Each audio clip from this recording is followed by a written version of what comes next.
जान्हवी रेसिपीमध्ये आपलं स्वागत आहे। आज आपण बनवणार दह्याचे उंबर। त्याच्यासाठी लागणारे साहित्य गव्हाचं पीठ आहे, तांदळाचं पीठ आणि रवा, वेलची, जायफळ, साखर आणि मग थोडंसं चवीपुरती मीठ। आता आपण ह्याच्यामध्ये पाणी नाही टाकायचं। हे दही गाईचं आहे म्हणून पिवळं दिसते। आता ह्याच्यामध्ये रवा घालूया, तांदळाचं पीठ घालूया, जेवढं बसेल दह्यामध्ये तेवढंच घ्यायचं, जसं लागेल आपल्याला तसं घ्यायचं। आता हे सगळं मिक्स करायचं। असं आपल्याला वाटलं का ओलं आहे तर थोडंसं अजून घ्यायचं।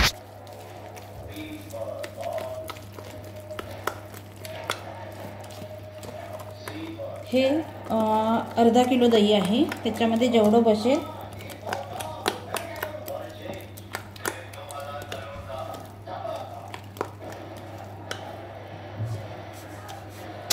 आता असं मला वाटते का हे थोडं ओलं आहे म्हणून थोडंसं मी अजून गव्हाचं पीठ, तांदळाचं पीठ आणि रवा मिक्स घेते।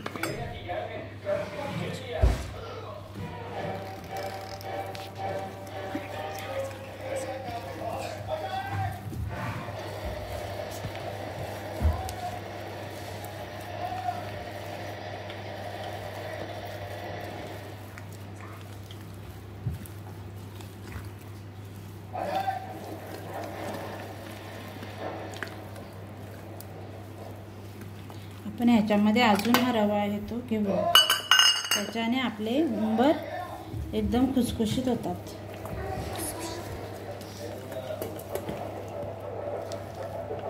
ह्याच्यामध्ये आपण सोडा वगैरे वापरणार नाहीये।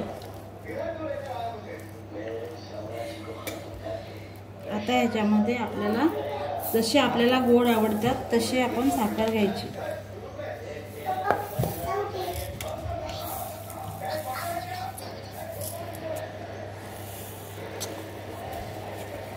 आता अर्धा किलोला मी 1 वाटी एवढी साखर घेतलेली आहे।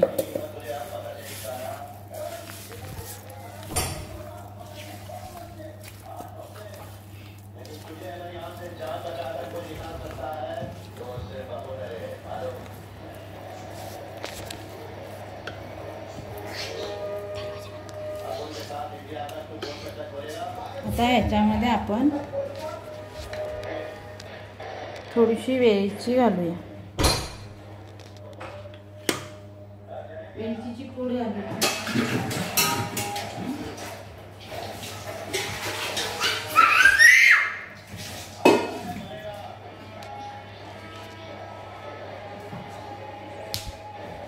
आता ह्याच्यामध्ये आपण थोडंसं जायफळ घालूया।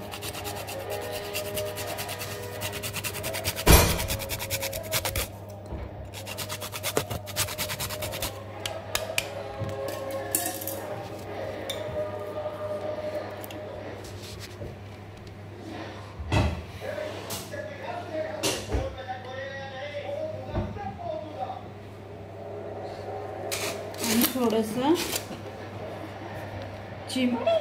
चिमूटभर मीठ घालूया। आता हे सगळं मिक्स करून व्यवस्थित मिक्स करून घेऊया।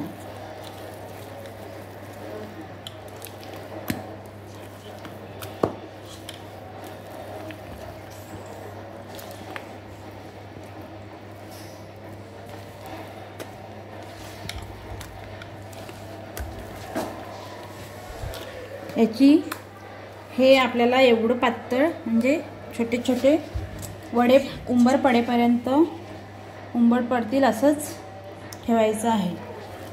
जास्त पातळ पण नाही, जास्त घट्ट पण नाही करायचं। आता हे आपण 2 तास असंच मिक्स करून झाकण ठेवून रवा फुगेपर्यंत ठेवून देऊया।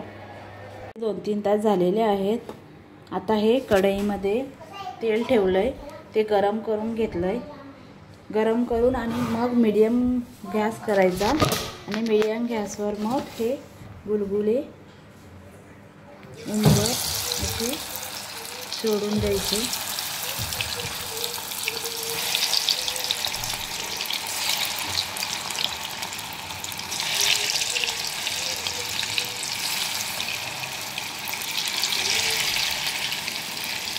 तेल आपलं जास्तच तापलं.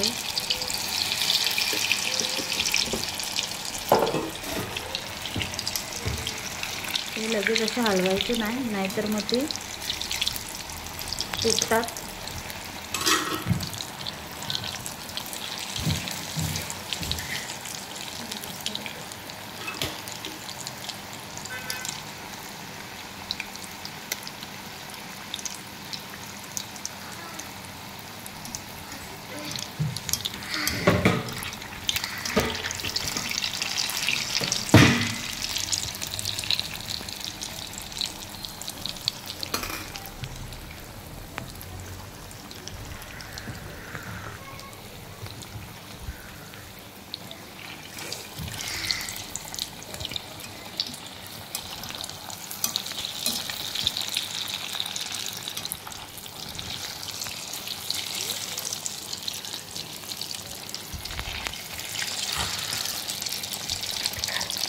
आपले उंबर झालेले आहेत. आता आपण हे काढून घेऊ. असेच सगळे तयार करून घेऊ. हे आपले असे उंबर झालेले आहेत, क्रिस्पी आणि कुरकुरीत मस्त. हे अर्धा किलोमध्ये एवढे झालेले आहेत. याच्यामधले अर्धे मुलांनी खाल्ले पण आहेत. तुम्ही असे करून बघा. मी सांगितलेल्या साहित्यामध्ये करून बघा. मस्त झालेले आहेत. माझी रेसिपी आवडली असेल तर मला शेअर करा, लाईक करा, कमेंट करा आणि सबस्क्राईब करा.